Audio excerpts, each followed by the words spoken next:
అంబేద్కర్, జోహార్ Ambedkar. SC వర్గీకరణ వెంటనే, SC వర్గీకరణ వెంటనే, అన్ని రాజకీయ పార్టీలు ఎస్సీ వర్గీకరణ వెంటనే, ఎస్సీ వర్గీకరణ వెంటనే. తెలుగు రాష్ట్రాల్లో ఉన్నాయి మాల బంధువులారా, మిత్రులారా, ఎస్సీ వర్గీకరణ పేరుతో అన్ని రాజకీయ పార్టీలు మన సామాజిక వర్గాన్ని కుట్రపూరితంగా టార్గెట్ చేసి తొక్కేస్తా ఉన్నాయి. మిత్రులారా, ఎస్సీ వర్గీకరణకు సంబంధించి సుప్రీంకోర్టు తీర్పు ఇచ్చేసింది కదా.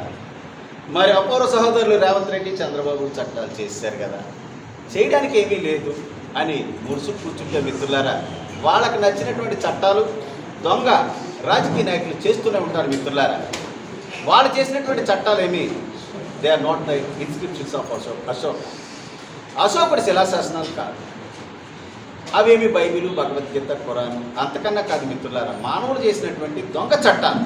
కాబట్టి ప్రజాస్వామ్యంలో people are supreme in democracy.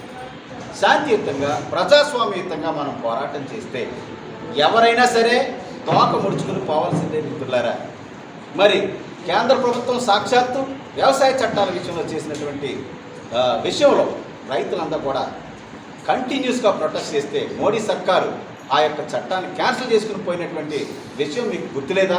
ఆ సంఘటన మీకు తెలియదా అని చెప్పేసి మిమ్మల్ని ప్రశ్నిస్తా ఉన్నాను. మిత్రులారా, మరి ఒక్కసారి కళ్ళు తెరవండి. అసలు మాలలు ఉనికేది తెలుగు రాష్ట్రాల్లో? మాల సామాజిక వర్గం బతుకుందా సచ్చిందా అని అనుకుంటా ఉన్నారు. మిత్రులారా, ఇక ఎస్సీ వర్గీకరణకు సంబంధించి ఎంతోమంది నాయకులు వచ్చారు. పులి మేక కథలు అన్నట్టుగా వర్గీకరణ లేనప్పుడు విపరీతమైనటువంటి పోరాటాలు చేశారు. చివరికి పులి వచ్చినప్పటికీ చట్టాలు చేసేసినప్పుడు పోరాటం చేయడానికి ఎవరూ లేదు. అత్యంత బాధాకరమైంది. ఎందుకంటే చట్టాలు చేశారు కదా, చేసేది ఏముందని అనుకుంటా ఉన్నారు. చంద్రబాబు, రేవంత్ రెడ్డి, మన మోడీ సాబ్ ఏమైనా దేవుళ్ళ? అలాగే మరొక విషయం ఏంటంటే, రిజర్వేషన్ వల్ల ఎస్సీలో బెనిఫిట్ పొందేది 100లో అప్రాక్సిమేట్గా ఒకడో లేదా ఇద్దరే. మిత్రులారా, అది కూడా they are not also official figures. ఎందుకంటే ఈ రాజకీయ నాయకులు రిజర్వేషన్ విషయంలో సరైనటువంటి డేటాని ప్రజలకు తెలియనివ్వరు. కాబట్టి నేను చెప్పొచ్చేది ఏంటంటే, 100లో అప్రాక్సిమేట్గా చెప్తున్నది, ఇది కూడా అఫీషియల్ డేటా. 100లో ఒకటికే ఇద్దరికి ఇచ్చేటటువంటి ఈ బెనిఫిట్స్ని మన తెలుగు రాష్ట్రాల ముఖ్యమంత్రులు అపూర్వ సహోదరులు చంద్రబాబు నాయుడు, రేవంత్ రెడ్డి ఎలాగ 59 ఎస్సీ కులాలకు, తెలుగు రాష్ట్రాల్లో ఉన్నటువంటి ఎస్సీ కులాలకు సంబంధపరుస్తారు. మోడీ గారికి అదే అడుగుతున్నాను నేను. దేశవ్యాప్తంగా ఎస్సీ లిస్టులో 1108 ఎస్సీ కులాలు ఉన్నాయి. ఈ 100లో ఇద్దరికి ఇచ్చేటటువంటి ఈ 2 సీట్ని సమంగా ఎలా పోలుస్తారు? इस अवसर पर मोदी जी से मैं एक बताना चाहता हूँ. ఈ సందర్భంగా మోడీ గారికి నేను మాట చెప్పదలుచుకున్నా.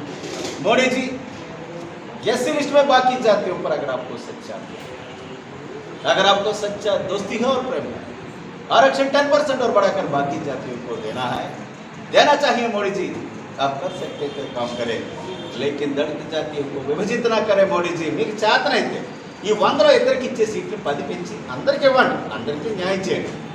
మేమేదో రిజర్వేషన్ పేరుతో ఇంగిలి మీద తీసుకురాం, మీరు వాటాల కోసం కొట్టుకు చావంటే ఓ నహించలేగా, అది నడవదో అని మన తమిళ సహోదరి ఏంటి ప్రియపెట్ట మలయాళీ సహోదరుమారే, ನನ್ನ ಆತ್ಮೀಯ ಕನ್ನಡ ಸ್ನೇಹಿತರೆ, ಪ್ರಿಯ ಬೆಂಗಾಲಿ ಬಂಧುರ, ಪ್ರಿಯ ಒರಿಸ್ಸಾ ಬಂಧುಗಣ, మరాఠీ మిత్రానం, గుజరాతీ మిత్రో, మీరంతా వినండి.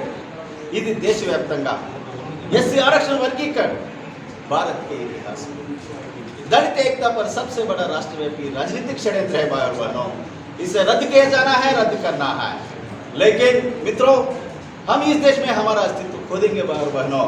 इस पर हमें सभी को मिलकर लगातार लड़ाई करनी चाहिए भाई और बहनों. डेमोक्रेटिक प्रोटेस्ट చేయాలి మనం. అంతా అయిపోయింది లేదా ముడుచుకు కూర్చుంటే మానల్ని బతకనేవు.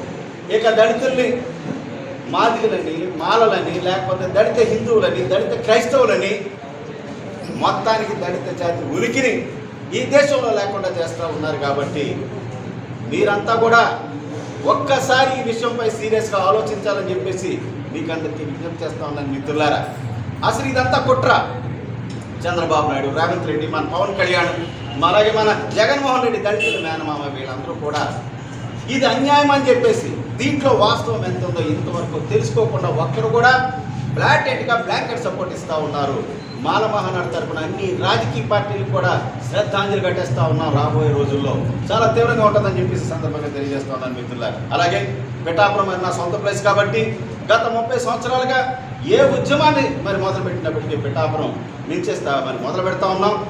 ఈస్ట్ సెంటిమెంట్ ఒకటి, అలాగే మరి 30 సంవత్సరాలుగా కంటిన్యూస్గా ఎక్కడి నుంచే జరుగుతుంది కాబట్టి ఇది మిత్రులారా దేశవ్యాప్త ఉద్యమం. It is not confined to the one state of hours are others. మనకి కానీ మిగతా రాష్ట్రాలకు జస్ట్ ఒక రాష్ట్రానికే సంబంధించినటువంటి పోరాటం కాదు మిత్రులారా, కేవలం తెలుగు రాష్ట్రాలకు సంబంధించినటువంటి అంశం కాదు మిత్రులారా, దేశం మొత్తం పోరాటం ఇది.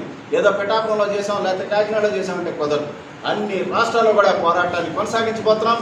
అందులో భాగంగానే నేను గత ప్రెస్ మీట్లో చెప్పాను, పోరాటం అనేది ఎప్పుడు జరిగిన పిఠాపురం నుంచే మొదలవుతుందని చెప్పేసి, అంతం కాదు ఇది ఆరంభం చెప్పేసి తెలియజేస్తూ doctor Ratnakar, national president for వాక్స్ అండ్ మహారాష్ట్ర.